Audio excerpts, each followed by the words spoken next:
शुरुआत करते हैं। उपचुनाव में सिर्फ अब एक ही दिन बचा है, यानी कि मतदान में। कल होने वाली वोटिंग के लिए आज 28 विधानसभाओं में इलेक्ट्रॉनिक वोटिंग मशीन और मतदान दल रवाना होना शुरू हो गए हैं। कोरोना संक्रमण को देखते हुए मतदान केंद्र को आज और कल मतदान शुरू होने से पहले सैनिटाइज किया जाएगा। वहीं सुरक्षा बलों ने संवेदनशील इलाकों में मोर्चा संभाला हुआ है। 28 सीटों पर 9,361 मतदान केंद्र बनाए गए हैं और इन केंद्रों पर करीब 63,67,751 मतदाता इस केंद्र में मतदान करेंगे। वोट डालने से पहले मतदाता के शरीर का तापमान लिया जाएगा, साथ ही सैनिटाइज किया जाएगा। तो 28 विधानसभाओं के लिए सुबह 7 बजे से मतदान दल रवाना हो चुके हैं और इसके साथ ही 28 सीटों के लिए कुल 9,361 मतदान केंद्र बनाए गए हैं। इन मतदान केंद्रों को सैनिटाइज किया जाएगा। कल वोटिंग होनी है और इससे पहले पूरी व्यवस्थाएं की जा रही हैं। 63,67,751 मतदाता और इसके साथ ही वोट डालने से पहले मतदाता के शरीर का तापमान मापा जाएगा।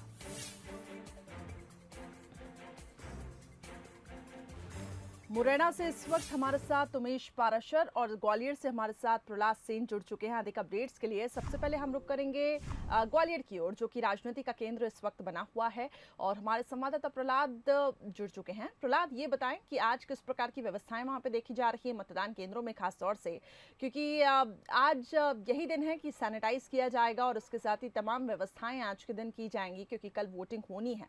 ऐसे में हमने पहले समीकरणों के बारे में बात की कि किस तरीके से ग्वालियर चंबल की 16 सीटें काफी ज्यादा महत्वपूर्ण हैं, कई दिग्गज वहां पे डेरा डाले हुए हैं।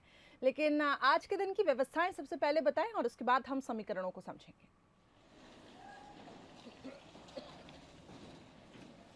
देखिए करिश्मा, जिस तरीके से अब महज एक दिन बचा है तो मतदान दल जो है वो रवाना हो रहे हैं, मतदान केंद्रों पर पहुंच रहे हैं। संवेदनशील, अति संवेदनशील मतदान केंद्रों को भी चिन्हित कर लिया गया है। सबसे ज्यादा डबरा और ग्वालियर पूर्व में संवेदनशील मतदान केंद्र है। हालांकि ग्वालियर विधानसभा में भी संवेदनशील मतदान केंद्र है। तो सुरक्षा व्यवस्था चौकस की गई है और मतदान दलों के लिए जो रवानगी के लिए बसें अधिकृत की गई हैं उसके माध्यम से वो वहां पर पहुंच रहे हैं और वहां तमाम इंतजाम किए गए हैं। चूंकि कोरोना संक्रमण है तो हमने इससे पहले देखा था कि एक आदर्श बूथ बनाया गया है जहां पर टोकन के माध्यम से भी मतदाताओं को टोकन दिया जाएगा और टोकन होने के बाद अगर समय निकल भी जाता है तो उसके बाद भी वो मतदान कर सकते हैं। तो तमाम इंतजाम है उनका, जो संक्रमण ना हो उसके लिए सोशल डिस्टेंसिंग का पालन वहां पर कराया जाएगा। अतिरिक्त जो कर्मचारी हैं वो तैनात किए गए हैं। इसके अलावा अगर बात करें तो उनका तापमान मापा जाएगा। तापमान मापने के बाद उन्हें अंदर प्रवेश दिया जाएगा। तो एक पूरी प्रक्रिया के साथ एक ताकि जो मतदान है वो अच्छे से संपन्न हो और किसी को कोई परेशानी ना हो, इस तरीके के इंतजाम है। करिश्मा, ठीक है प्रहलाद, बने रहे हमारे साथ। उमेश की तरफ रुख करूंगी, मुरैना से वो हमारे साथ जुड़ चुके हैं।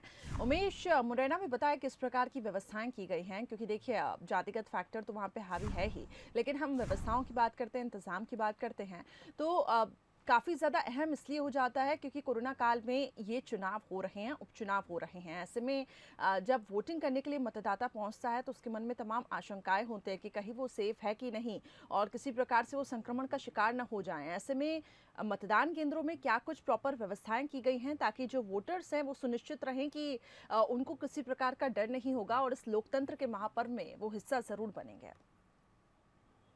बिल्कुल करिश्मा जी, आपने सही कहा। जिस तरह से जो कोरोना काल चल रहा है उसमें जो उपचुनाव होना है वो शासन और प्रशासन के लिए बहुत ही चुनौती का काम है कि मतदान हो और सुरक्षित मतदान हो। इसके लिए काफी चुनौती का सामना भी प्रशासन और शासन को करना पड़ेगा। हम यहाँ आज पॉलिटेक्निक कॉलेज में खड़े हुए हैं। यहाँ से आज जो मतदान दल है उनको सामग्री वितरण की जाएगी और जो लगभग 5 विधानसभा है, मुरैना जिले में 5 विधानसभा में उपचुनाव होना है, जिसमें जौरा, मुरैना और सुमावली को यहाँ पॉलिटेक्निक कॉलेज जहाँ हम खड़े हैं वहां से सामान वितरण किया जाएगा। वहीं कोरोना संक्रमण को देखते हुए सोशल डिस्टेंस का पालन करने के लिए एक और केंद्र बनाया गया है जहाँ दिमनी और अंबा की सामग्री वितरण की जा रही है। हम यहाँ पे पॉलिटेक्निक कॉलेज में खड़े, हम आपको बता रहे हैं कुछ, आप देख रहे हो जिस तरह से ये जो सहायक रिटर्निंग ऑफिसर बैठे हुए हैं, यहाँ सामान पूरा वितरण करने के लिए पूरी तैयारी चालू है और आप देख रहे हो जिस तरह से ये जो मतदान जो मतदाता है, मतदान जो सामग्री लेने के लिए जो कर्मचारी आए हैं वो काफी संख्या में यहाँ बैठे हैं। सोशल डिस्टेंस का पालन कराया जा रहा है।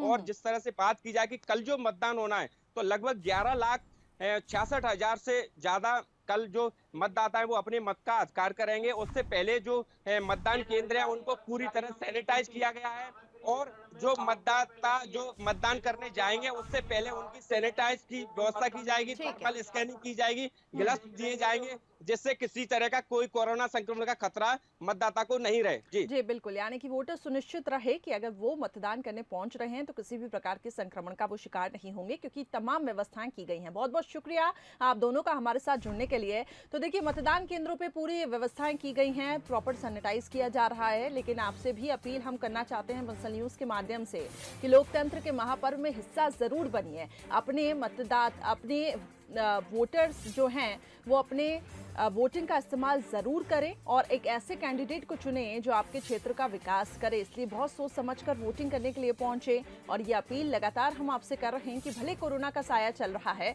लेकिन व्यवस्थाएं कर ली गई हैं, अब इसी के साथ हमें जीना है। इसलिए कोरोना के प्रोटोकॉल्स का ध्यान में रखते हुए वोट करने के लिए अवश्य पहुंचे।